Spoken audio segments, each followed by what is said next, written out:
You look in the mirror and you see gray hair, immediately assuming it's simply a mark of aging. But what if its natural color could return just by prompting your body to remember what it once knew? Consider this woman's amazing transformation from this photo to this one.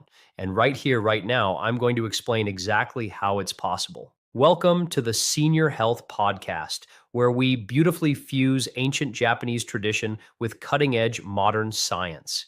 In this discussion, we are delving into a startling reality about gray hair. That for thousands of seniors, it is a naturally reversible condition. Research recently featured in the eLife Journal has actually revealed that human hair can, under very specific circumstances, recover its pigmentation. This powerfully indicates that the graying process may not be permanent or even purely linked to age at all. Despite this incredible finding, countless individuals over 60 are constantly told that graying is just unavoidable, or worse, that it's merely a cosmetic issue, frankly, not worthy of any deeper understanding. Today, joining me, while speaking to you now as part of my deep exploration into this, is an individual who has profoundly observed this very phenomenon across generations.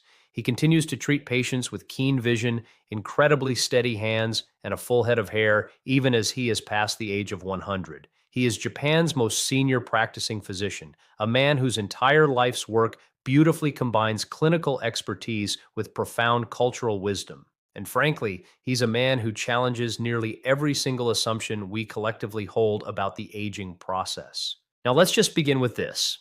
If our hair possessed color at one point, why should we ever be convinced that we can't simply get it back? That's actually such a funny way to look at it, isn't it? I find that far too many people accept hair graying as an irreversible process. Yes, truly, to view gray hair merely as a symbol of decline is one of the most significant errors of modern thought. From my unique perspective, it frequently serves as a signal, a clear signal of a more profound, often silent shift occurring right there within the body. And although age certainly contributes, it truly isn't the complete picture. In our conversation today, we are going to dissect the real, underlying causes of gray hair. And crucially, we're going to explore what might actively aid in restoring its natural color.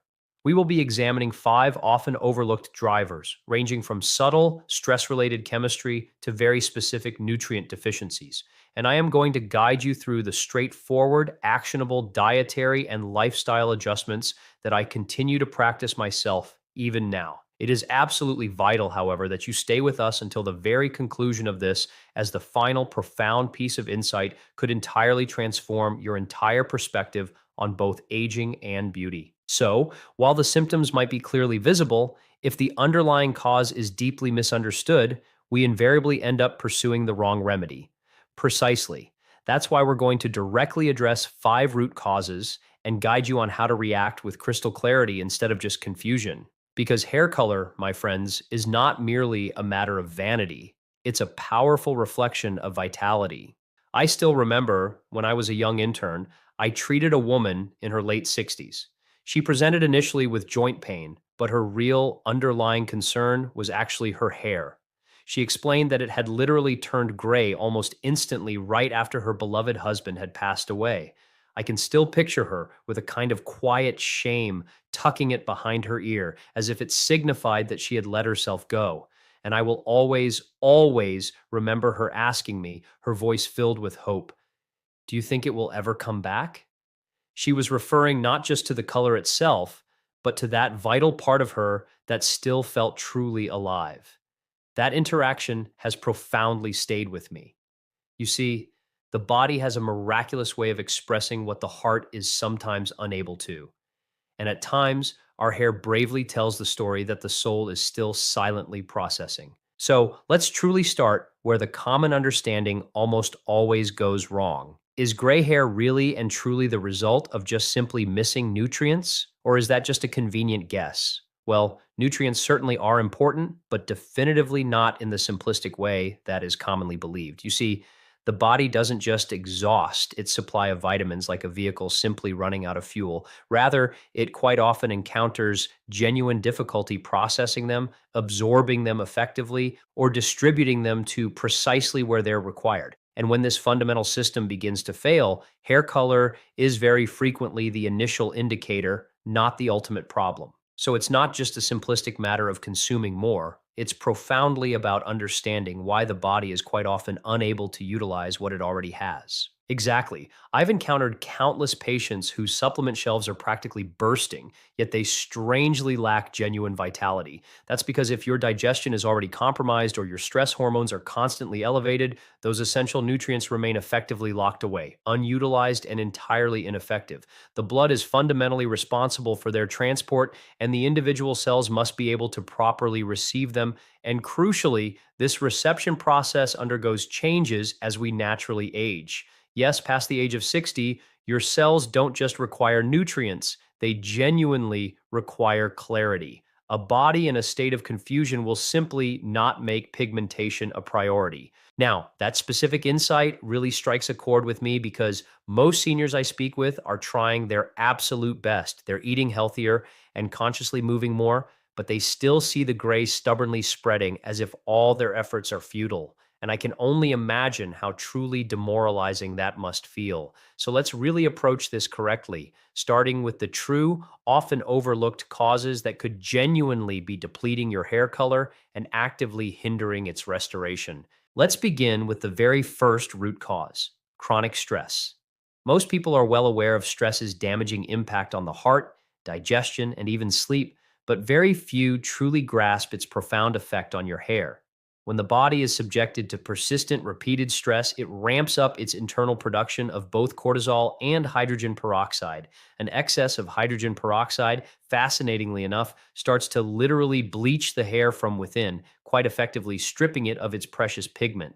That's absolutely incredible, isn't it? I'm saying the body is effectively bleaching its own hair. And it's not a rare occurrence by any means. I have personally witnessed it following periods of intense grief, after major surgery, and even, interestingly, during retirement. These are often times when one's fundamental identity is in flux and the nervous system truly struggles to rebalance. I've had patients come in and genuinely claim they feel fine, yet their hair tells an entirely different story. And now I'm deeply realizing how many of them were likely harboring stress they hadn't even consciously named, because the body invariably identifies it for them. The adrenal glands, those tiny organs located just atop the kidneys, do far more than simply react to emergencies. They meticulously monitor everything: pressure, emotion, and even suppress tension. Prolonged activation causes them to release a complex chemical cocktail that includes not just cortisol, but also very specific enzymes that actively interfere with pigment production. In Japan, we precisely refer to this as silent fire, the type of stress that smolders subtly rather than overtly shouting. Over time, that smoldering fire profoundly alters the very behavior of your melanocytes, those amazing cells that create pigment. And if they are disrupted for an extended period, they can slow down, cease functioning entirely, or may even completely die. So you see, stress is not just an emotional state. It's a powerful biological, chemical, visible, and most importantly, reversible process. But it's only reversible if we truly approach it from the inside out. The nervous system fundamentally needs to feel secure again. I truly appreciate that powerful sentiment because safety isn't something that can be swallowed like a pill. It's actively created through your daily rhythm, through your breath, through your thoughtful meals, and through your dedicated rest. Now that we've comprehensively covered stress as a primary root cause, what would you specifically identify as the second factor that quietly leads your hair to turn gray? The second cause we need to meticulously address is oxidative damage, specifically the insidious way your body handles free radicals after the age of 60. In a younger person, the body possesses a remarkable buffer, robust antioxidant systems that beautifully neutralize these damaging molecules before they can cause any significant disruption. However, after 60, those very defenses naturally diminish, a situation often profoundly worsened by consuming highly processed foods, leading a predominantly indoor lifestyle, or chronic exposure to pollution or various medications. As oxidative stress relentlessly accumulates, it directly targets the cells responsible for hair pigment. Yes, the melanocytes, and very slowly shuts them down. And that decline, friends, it's often quietly happening long before any visible gray even shows up, right? Yes, by the time the color actually begins to fade, the damage has been accumulating for years. It is absolutely not an abrupt change, but rather a silent, gradual process of erosion, one that most people don't even consciously connect to their daily diet or immediate environment. That really feels like such a hidden danger, doesn't it? Because you simply don't feel oxidative stress the way you feel an aching headache. There's no immediate jarring alarm bell. That is precisely the danger. And it is precisely why nutrition becomes so much more critical after the age of 60. Foods naturally rich in potent antioxidants, like vibrant purple sweet potatoes, dark leafy greens, various seaweeds, and refreshing green tea, become absolutely vital, not just merely beneficial. They aren't just healthy extras. They are, in fact, the fundamental raw materials your body absolutely requires for its very own self repair. Without them, the mitochondria, those powerful energy centers of your cells, begin to quite literally misfire. And when those tiny engines stall, pigment production is often one of the initial systems to go offline. I have personally observed patients actually regain hair vitality within just a few months simply by significantly increasing their intake of these powerful foods and consciously reducing processed sugars and oils. But the profound change, dear friends, it must be daily, it must be consistent. So, you see, this is truly about supplying your body with the exact tools it once produced for itself, but now, due to various factors, simply cannot. Precisely. The older you become, the more profoundly you must cooperate with your body rather than simply command or push it. That entirely changes the way we should truly perceive aging. It's not about submitting to inevitable frailty, but about intelligently recalibrating your unique support system. If your hair is gently fading, perhaps the issue isn't what's entirely missing, but rather what's become overwhelmingly excessive. And if stress and oxidation are two major forces at play, what then is the third crucial pattern you've observed that silently steals hair color from seniors? The third factor is one that most people would honestly never link to hair at all: digestion. After 60, the gut inherently tends to become more discriminating, more sensitive, and quite often noticeably less efficient. If your microbiome is out of natural balance, and if you're truly not properly absorbing vital trace minerals like copper and zinc, then even the most nutritionally robust meals can unfortunately fall short. And when those essential building blocks are missing, melanin production inexorably slows, not because you aren't consuming enough food, but rather because your body simply cannot effectively utilize what's physically there. That insight brings to mind a particular patient of mine who meticulously consumed all the right foods, vibrant, vegetable rich plates, an abundance of fresh produce, yet strangely still exhibited clear signs of deficiency. We later discovered he suffered from long term gut inflammation that was directly impeding his nutrient absorption. Exactly. I observe this frequently in Japan as well, especially among seniors who have undergone extended courses of antibiotics or who have maintained low fiber diets for decades. Their guts have sadly been starved of vital balance, and now the body inevitably pays the price. So, yes, even nutrient dense food becomes entirely meaningless without proper, efficient absorption. And this is precisely where powerful fermented foods become absolutely essential. They literally retrain your gut to correctly digest and truly deliver. That absolutely adds an entirely new dimension to how we should comprehensively approach gray hair, because most people truly never think about their microbiome when they look at their reflection. But what I am passionately advocating is that the vibrant health of your gut is profoundly reflected in the vibrant health of your hair. And now that we've powerfully touched upon stress, oxidation, and digestion, is there one more truly hidden trigger that seniors especially need to be vigilant about? The fourth silent trigger is quite often a mineral imbalance, with a specific, crucial focus on copper. Most people initially link copper to wiring or common cookware, but biologically, it is absolutely critical for actively activating the tyrosinase enzyme, which is singularly responsible for producing melanin.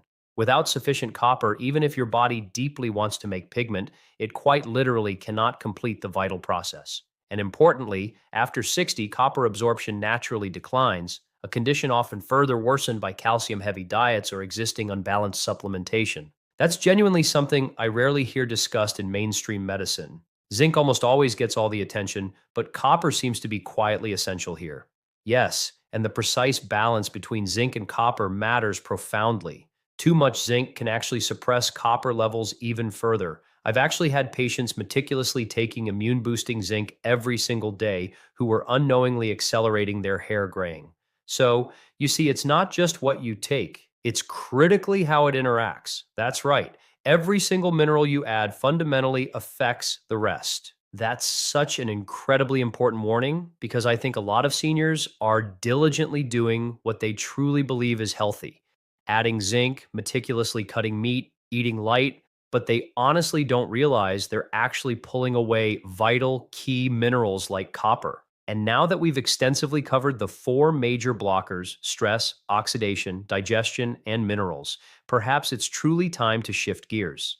If those are the powerful barriers, what then are the real active builders? What are the profound habits or crucial nutrients that can genuinely help bring that beautiful color back? Let's start fundamentally with the absolute foundations, because truly reversing gray hair isn't about doing one thing perfectly. It's powerfully about consistently doing many small things. The very first foundational element is fermented food. Things like natto, miso, tempeh, these are the essential daily tools I personally give my older patients to actively repair the gut and completely restore crucial mineral absorption. They don't just simply improve digestion, they actually help actively activate those vital trace elements like copper and zinc, which are, as we've discussed, absolutely vital for vibrant hair pigmentation. Without a fundamentally strong gut, no pigment strategy, no matter how clever, will ultimately last. Now, that's genuinely something most people profoundly overlook. They'll readily change their shampoo long before they'll even consider changing their breakfast. But what I'm emphasizing is that the gut definitively sets the entire stage for everything else, correct? And once that critical foundation is addressed, we seamlessly move to the second powerful tool mushrooms. Varieties like shiitake and maitake, even common button mushrooms, actually contain the essential enzyme tyrosinase, the very compound your body vitally needs to spark melanin production. Eaten regularly, they truly act like an ignition switch for the hair's own pigment process. That directly ties back to the copper conversation we just had. Tyrosinase won't function effectively without it. So, mushrooms actively support the enzyme directly, and the healthy gut meticulously helps deliver the critical minerals needed to truly activate it. Exactly. And this, dear friends, is why we profoundly do not treat these powerful ingredients as mere trends. They are truly medicine, deeply passed down through countless generations of tradition. I absolutely love that profound approach because it fundamentally gives people something active to add, not just merely things to remove. So, what then is the third essential habit you wholeheartedly recommend? Sunlight. Not extreme, harsh sun exposure, but rather soft, incredibly consistent exposure, especially early morning light. It's absolutely essential for meticulously regulating your circadian rhythm, which in turn elegantly controls your hormone balance and your intricate stress chemistry. And as that profound stress naturally drops, pigment pathways frequently stabilize. That's incredibly powerful. We primarily think of sunlight as purely a skin issue, but what I'm revealing is that it actively speaks to your entire holistic hormonal system. Yes, particularly the hypothalamus and those crucial adrenal glands, which significantly influence hydrogen peroxide levels. When those incredibly vital systems calm down, the internal bleaching often stops. So, in a truly remarkable way, morning light is like gently sending your body a profound message. You are safe. You can restore now. Exactly. And the fourth vital habit is something I personally practice without fail every single evening: a deeply mineral rich broth. This could be a wonderfully nourishing seaweed broth known as kombu or a slowly, lovingly simmered chicken bone broth. These incredible broths actively restore lost minerals, effectively reduce inflammation, and gently yet profoundly support optimal blood flow to the scalp. I passionately recommend a small, comfortably warm cup about an hour before sleep. That's so wonderfully doable and profoundly calming, isn't it? It's truly like nutrition and ancient ritual beautifully wrapped together. That's exactly the idea. And finally, dear friends, breath. Deep, slow, belly based breathing, practiced mindfully before meals and just before sleep. This simple yet profound action effectively resets your nervous system and effortlessly pulls your entire body out of that debilitating fight or flight mode, which, as we've meticulously discussed, is truly one of the fastest ways to lose precious pigment. That perfectly reminds me of something I passionately tell my patients often. The body quite simply cannot heal when it's bracing for impact. Exactly. A truly calm body effortlessly digests, absorbs, and diligently repairs. A constantly stressed body sadly just merely survives. Everything I've said ties together so beautifully, doesn't it? From those foundational fermented foods to comforting broth, potent mushrooms to profound breath, it's genuinely not about discovering quick fixes, but rather about cultivating slow, consistent rhythms that meticulously rebuild what time may have naturally weakened. And this inevitably makes me ponder, what about genetics? For people who strongly say gray hair runs in my family, is there still genuine hope to actually slow or even reverse it? Well, genetics certainly do play a significant role, but they are absolutely not a fixed verdict. What truly runs in families is very often a powerful combination of shared habits, shared environments, and quite frequently, unexamined beliefs. I've had patients from families with generations of undeniably early graying who have incredibly managed to either slow or even quite astonishingly reverse it with precisely the right adjustments. So, yes, while your genes might well load the gun, it's unequivocally your lifestyle that quite literally pulls the trigger. That precise distinction matters profoundly because it wonderfully gives people back their own power. It truly does. And it powerfully reminds us that what we ultimately inherit is just merely a starting point. How we profoundly live, dear friends, absolutely determines what those genes actually do. That's a message so many seniors desperately need to hear, especially those who've tragically resigned themselves to decline because of a seemingly unalterable family history. Exactly. One of the most powerful shifts I continually observe is when a person profoundly stops asking, "Why is this happening to me?" and powerfully starts asking, "What is my body lovingly asking for?" That, dear friends, is the absolute beginning of true healing. And even if your gray hair doesn't fully return to its original deep black, what I consistently see over and over again is that people truly begin to glow differently. Their skin miraculously clears, their eyes beautifully brighten. They walk taller because they're no longer frantically fighting time. They're profoundly working with it. That's a truly beautiful way to look at aging, isn't it? As a powerful partnership, not a relentless punishment. And the beautiful results, believe me, are often far, far more than purely cosmetic. When the body genuinely starts restoring hair, it usually signifies it's actively restoring deeper fundamental systems too. I've certainly seen that as well. It's genuinely never just about the hair, it's profoundly about circulation, sharp memory, efficient digestion, and yes, even soaring confidence. And that brings me to something a lot of people are naturally wondering: how long does it actually take? If someone were to start diligently making these empowering changes today, when might they genuinely start seeing tangible results? Well, results will understandably vary by person, but the body reliably gives signals long before the mirror does. Within just 2 to 3 weeks, many individuals truly notice remarkably better sleep, smoother digestion, or even clearer, sharper thinking. Pigment changes in the hair may indeed take longer, often 2 to 4 months, and sometimes even more. But when it genuinely happens, it wonderfully tends to appear at the roots first. Soft, beautifully dark strands quietly returning in places people genuinely thought were gone for good. That's incredibly encouraging because it powerfully shows the hair isn't truly dead. It's simply been dormant. And I can perfectly imagine that first glorious glimpse of returning color brings a profound sense of hope in a way no pill, however miraculous, ever truly could. It absolutely does. I still recall a 72-year-old patient who genuinely cried when she saw undeniable black strands reappear at her temples. Not because she was vain in the slightest, but because it profoundly made her feel truly alive again. And I sincerely believe that is the deeply emotional layer we so often miss. Hair is inherently personal. It's woven with memory, with identity, and even with unspoken pride. especially for those who've spent countless decades selflessly taking care of others.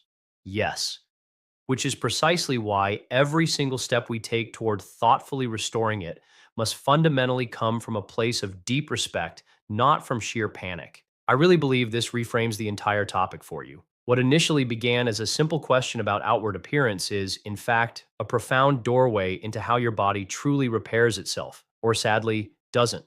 And that leads me to one final crucial thought. We've meticulously talked about what to eat, how to properly rest, and what to consciously avoid. But what about mindset? How much genuinely does your entire outlook, your core attitude, profoundly shape this vital journey? Mindset, my dear friends, is absolutely everything. Because no matter how seemingly perfect your diet or your daily routine may be, if your inner thoughts are sadly full of fear, paralyzing doubt, or overwhelming hopelessness, your wise body absolutely listens. I've personally seen countless patients who did literally everything right on paper, but nothing fundamentally changed until they truly, deeply believed that change was genuinely possible. That belief system profoundly shifts chemistry. It bravely sends a clear signal to your nervous system that unequivocally says, we are safe enough to rebuild. I have strongly felt that too. Some people's hair dramatically turns gray after profound grief. Others magically regain color after intense joy. And no, it's not magic. It's pure, beautiful biology responding profoundly to powerful emotion. Yes, joy is potent medicine. Hope is a chemical reaction. And when you perfectly pair that with steady, unwavering action, your body begins to trust again. That profound trust, it's such a beautiful, hopeful way to end this, isn't it? Because the hair may very well be the initial symptom, but what we're genuinely, truly talking about is how to profoundly live again. To everyone listening and watching, I really, truly appreciate you coming this far with me. Thank you.